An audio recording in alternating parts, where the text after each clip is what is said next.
Romania সীমান্তে news 18 Bangla. কি অবস্থায় রয়েছেন ইউক্রেন ছেড়ে পালিয়ে আসা ভারতীয়রা? কথা বললেন আমাদের প্রতিনিধি অমন চোপড়া। अभी लड़ाई जारी है क्योंकि बातचीत की टेबल पर रूस और यूक्रेन अभी हैं। खार्किव पर न्यूक्लियर पावर प्लांट पर कब्जा।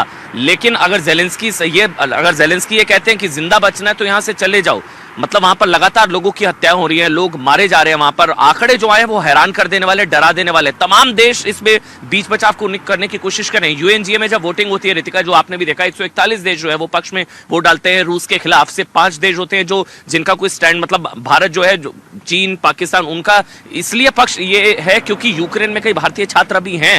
रूस भी लगातार जो है वो सेफ पैसेज देने की कोशिश कर रहा है ताकि भारतीयों को वहां से निकाला जा सके।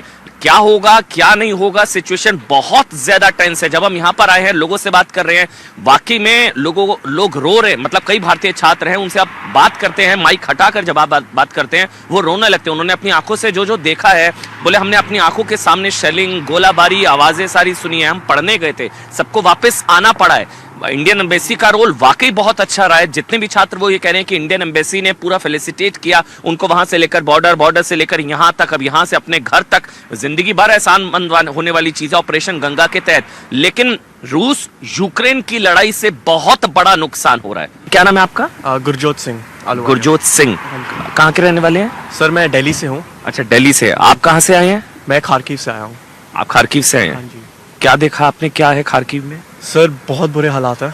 मैं वहाँ पे आई थिंक 6 to 7 डेज़ वहाँ पे अटका हुआ था एंड हम बंकर्स में थे। मतलब 6-7 दिन में आप समझ लीजिए, अगर एक दिन में 24 घंटे हैं तो हम 20-22 घंटे बंकर में ही थे। एंड ये हालात थे कि अगर हमें वॉशरूम यूज़ करने के लिए भी जाना पड़ता था ऊपर अपने घर, या 4th फ्लोर पे था, तो हम सीढ़ियाँ चढ़ रहे होते थे एंड सीढ़ियाँ चढ़ते चढ़ते ही सायरन्स बज जाते थे, एयर स्ट्राइक्स हो जाती थी और हमें वापस नीचे भागना पड़ता था। तो हमें वॉशरूम यूज़ करने के लिए भी कम से कम 2-3 ट्राई करने पड़ते थे ऊपर जाने के लिए, क्योंकि कुछ नहीं पता था कब सायरन बज जाए और कब एयर स्ट्राइक्स दोबारा आवाज़ आ जाए।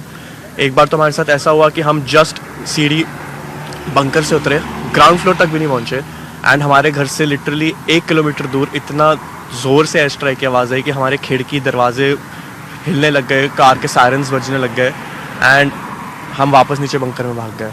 कितने स्टूडेंट्स, कितने छात्र थे आपके साथ वहाँ पर उस बंकर में? उस बंकर में मेरे साथ मेरे 5 दोस्त थे और भी 4 इंडियंस थे और उस बिल्डिंग में जितने भी यूक्रेनियंस थे सारे थे वहाँ पे। एंड उस बंकर के ये हालात थे कि मिट्टी में सिर्फ टूटी हुई दीवारें, ज़मीन पे सिर्फ टूटी हुई दीवारें और मिट्टी थी, और उधर हमने खुद झाड़ू पोछा किया और फिर उधर गद्दे बिछाए और उधर और -2-3 डिग्रीज में अंडरग्राउंड रह रहे थे। तो वहाँ से यहाँ तक कैसे?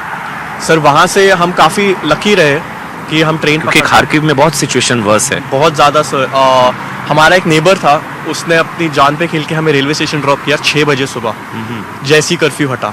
क्योंकि अगर वहाँ से हम टैक्सी बुक कराते तो 1 घंटा में टैक्सी मिलने में लग जाता, और 1 घंटा क्या, वहाँ पे 5 मिनट भी बहुत क्रूशल थे ट्रेन पकड़ने के लिए।